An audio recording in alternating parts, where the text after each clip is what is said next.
Utility में हमने check cancellation करके एक एनहांसमेंट दिया है।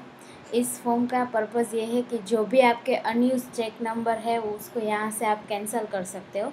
डॉक्यूमेंट नंबर कंपनी और फाइनेंशियल ईयर वाइज जनरेट होगा। जैसे कि यहाँ में मैंने एक कंपनी सिलेक्ट की,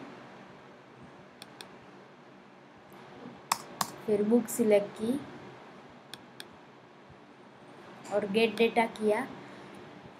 मतलब कि यहाँ मेरे 2 से लेके 100 तक ये मेरे चेक है जो मेरे कोई भी फाइनेंशियल ट्रांजैक्शन में यूज़ नहीं हुए हैं।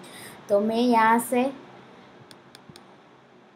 लास्ट 3 चेक्स कैंसिल कर रही हूँ। तो सेव किया तो यहाँ से मेरे ये 3 नंबर्स है वो नंबर के चेक यहाँ से कैंसिल हो जाएंगे।